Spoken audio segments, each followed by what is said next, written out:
Yeah, hi, Jason Morrison, Dr. Jason W. Morrison, theologist. I'm also a bricklayer. I run a bricklaying company as well. I just wanted to share quickly a very sad tale of how choices can destroy relationships. Now, choices can come in two ways. They can come in the form of negligence, or they can just come in the form of bad choices. And in the last two relationships that I've had, I've found that the mothers had no boundaries between themselves and the children. And this has come at a great expense to everyone involved.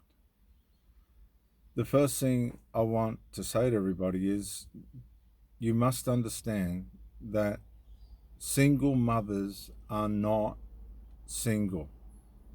They get lonely, but they're not single. They have the company of their children. They have the emotional attachment of their children. Well, you might argue, well, that's not the same as having a male. Well, no, it's not. But it's still a massive compensation when a male isn't there. Now, you take a single male without children and try and find how he's going to cope in terms of losing his partner, and it's a whole different story. The mother has the children to fall back on, whatever age they are, and particularly if they're adult. What you'll find is the mother will surrogate one or more of the children and turn them into a form of partner where they share all their intimate details and try and gain advice and check themselves on what they're thinking and run things past them and this kind of thing. They actually put the children in as a surrogate partner. This is called covert emotional incest for those of you that don't know. And you can look covert emotional incest up on YouTube. You'll be surprised and probably say to yourself, oh my gosh, I've got this going on myself. It's a very hidden form of psychological dysfunction. And it's a very dangerous form of psychological dysfunction as well. You have to be aware of these things to be able to combat them. The main danger for men in our day is thinking that women are going to be attached to you. They have so many options now. Usually by the time, particularly when you get to my age, there's not much stickiness left in their pair bonding. There's usually that much DNA gone through them that they don't even know themselves what they want. They do know that they want company, but then they don't know to what capacity. I haven't had a woman, I've had a couple of women that have come in gangbusters only to digress into their default, which is usually back onto their children, and you get more or less abandoned or conditioned to a certain amount of time with them because they've been filled up. That's narcissistic, by the way. If you're in a relationship with somebody and they've deteriorated and you're on a ration or you're conditioned to what suits them, you're with a narcissist. They have no interest in building a relationship with you. It's just a matter of convenience, or it's transactional. That means you be happy with what they give you because they'll be happy with what you give them. It has no substance. It's just physical and lustful. And anything beyond that will collapse like a stack of cards. Particularly if the parent's practicing covert emotional incest with their children. Covert emotional incest is a horrible, absolutely horrible name for a problem, isn't it? Just the word incest brings alarm, fear, shock. It's not a very nice word, but to think that it can take place in the emotional realm makes people uncomfortable, because it makes you stop and think, well, where are my boundaries? How much of this am I doing? Am I guilty of this? So on and so forth. Covert emotional incest. It's cost millions of relationships their life, in terms of, it's caused a lot of breakups. But I'm just surprised at how easily, once it comes up, how easily these people can disappear.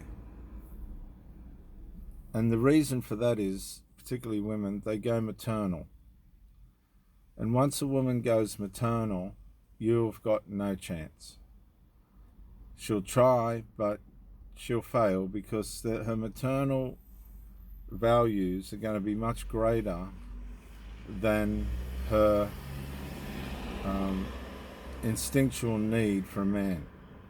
Nothing has more influence over a woman than a maternal values, and you've got to understand this. That's why if you meet a single mother and think that she's single in terms of emotionally, you're wrong. And that's where you're going to get harmed.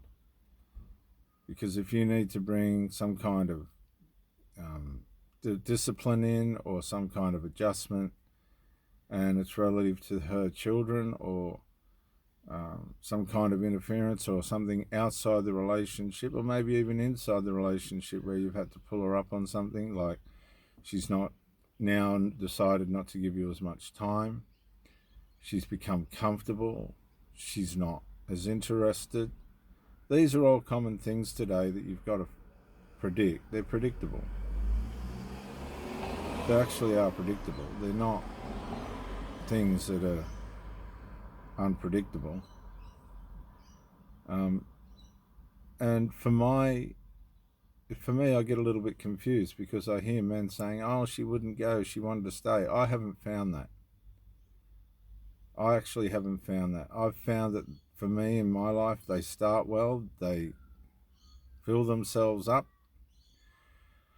then you start to see the cracks appear and the behaviour deteriorate.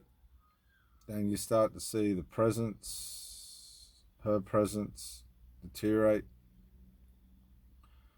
She doesn't want to be there as much. She'll turn up just enough to keep you happy. And then I get to the point of expiration where I end the relationship, because I'm not going to tolerate it. So this is the thing, isn't it? Where do men sit in the mind of women? Well, I guess it's the man. I had a relationship just in the past there where they had an agreement. He could have his alcohol and she could have a dope. And that seemed to work for a while, but not for very long. She reckons she was 10 years unhappy, which isn't very fair or very nice, is it? And then another woman I was speaking to last night said the hostility of a husband towards his own children was incredible. Well, I can't even imagine that. I know you get angry at your children here and there, but to be hostile towards your own children at the level of what this lady was talking about, I find that very hard to comprehend. I mean, it was just determined hostility towards the children. Then there's, on the other hand, there's the mothers that spoil their children. So there has to be a balance, and that balance is obtainable. It's just a matter of making the effort for it to be fair and attainable. In one relationship, I had the young fella go, "You're being rude to my mother."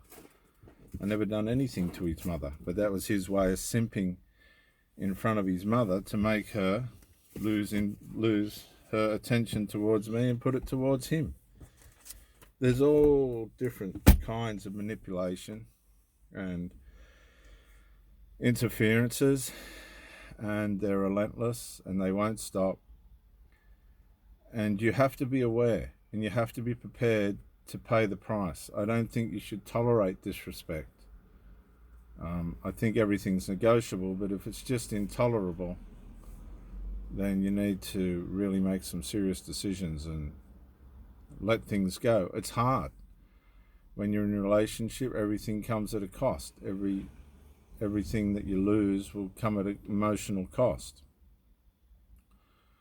But you've got, again, that's predictable, and you've got to be prepared to pay the cost. So I hope this helps. It's not much. It's not in-depth. It's off the cuff. All of the women I've split up with, except for one at the moment, still talk to me and still respect me. Because I stood on things that were going to help them. They just weren't there at that time, but later they realized it was going to help them. And it's very hard, but it's very real, and it's not a game. So be aware, stand on your standards. You'll be respected in the end. You might be sitting there on your own, but you'll be respected in the end. This is Dr. Jason W. Morrison, Theologist, New South Wales, Australia. Bye for now.